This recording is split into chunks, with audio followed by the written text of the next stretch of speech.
और वीरेन जी भी हमारे साथ जुड़ चुके हैं। वीरेन जी, स्वागत आपका। मुख्यमंत्री के आज के इस बयान के बाद स्थितियां क्या राजनीतिक रूप से और विधिक रूप से क्या बनेंगी? देखिए, ज्ञानवापी का मुद्दा अब ये साफ हो गया कि एक बड़ा एजेंडा आने वाले चुनाव में बनेगा और उत्तर प्रदेश में बीजेपी के सामने ये एक ऐसा अवसर की तरह है कि 2024 का इलेक्शन भी वो इस पर लड़ सकते हैं। प्रदेश में तो धर्मस्थल पहले से बहुत जगहों पर विवाद है उनको लेकर।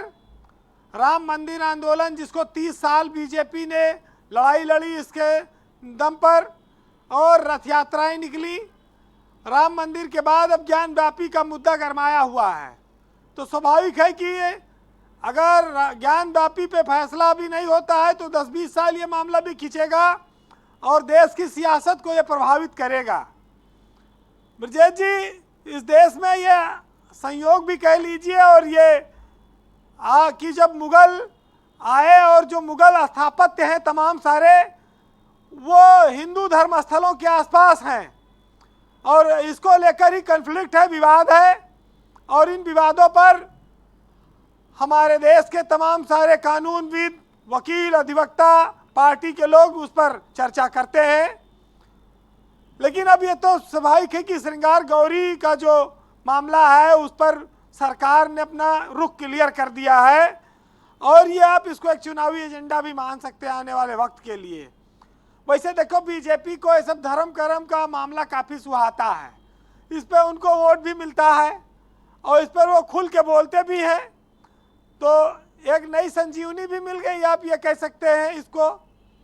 लेकिन बात खाली वही फंसती है कि जब तारिक मंसूर को बीजेपी राष्ट्रीय उपाध्यक्ष बनाती है और मुसलमान का भी वोट चाहती है और ज्ञानवापी पर भी वो चाहती है कि मुसलमान उसको सौंप दें, तो दोनों चीज़ें आपस में टकराती हैं। दोनों का तालमेल बनता नहीं है कि एक तरफ सुहरावे एक तरफ मारे, ये नहीं चलेगा। कुछ ऐसा हो कि दोनों स्थितियों से भ्रम खत्म होना चाहिए। देखिए, मुसलमान का वोट भी लीजिए और कट्टरता का संदेश भी हो, ये चीज़ें एक साथ चलती नहीं हैं। ये तो योगी चूंकि देश के सबसे बड़े राज्य के मुखिया हैं, वो हिंदुत्व का एक चेहरा है, उनकी फायर ब्रांड छवि रही है, वो हिंदुत्व के मुद्दे पर बोलते रहे हैं। लेकिन जब वो मुख्यमंत्री के तौर पर हैं तो उनके बयान से बीजेपी को तो ज़रूर ताकत मिलती है, लेकिन तमाम सारे लोग उस पर सवाल खड़े कर सकते हैं। हालांकि ये ऐतिहासिक गलती है या इस ऐतिहासिक गलती पर अब राजनीति आगे बढ़ेगी, कौन सौंपेगा, ये भाजपा को कितना फायदा पर मिलेगा। अपोजिशन के खेमे में एकदम सन्नाटा है, आपने देखा होगा वीरेन जी।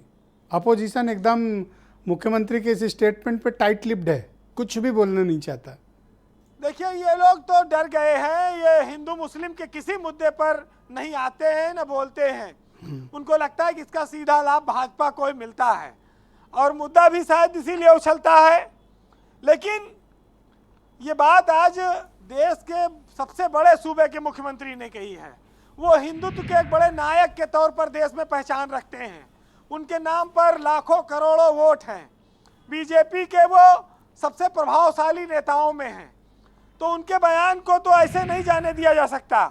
ये स्वाभाविक है कि 2024 का जो लोकसभा चुनाव होगा उसमें बीजेपी को ये बहुत सारा फायदा पहुंचाएगा। हालांकि ज्ञानवापी में आज भी नमाज होती है, वजू खाना सील है, उसकी अलग बात है। श्रृंगार गौरी को वो सौंपा जाएगा कि नहीं, वो अलग बात है। ब्रजेश जी, इस देश में या दुनिया में कोई भी चीज़ बिना संघर्ष के नहीं मिलती।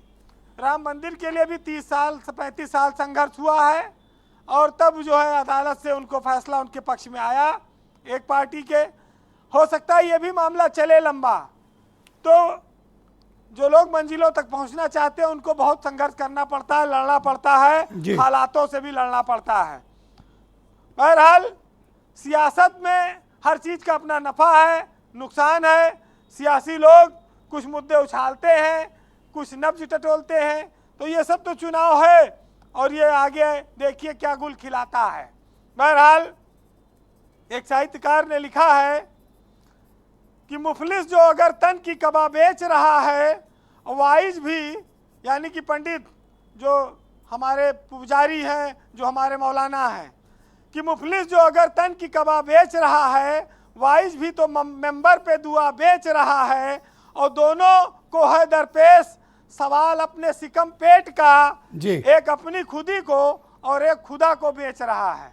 बहुत शुक्रिया आपका वीरेंद्र जी, ग्राउंड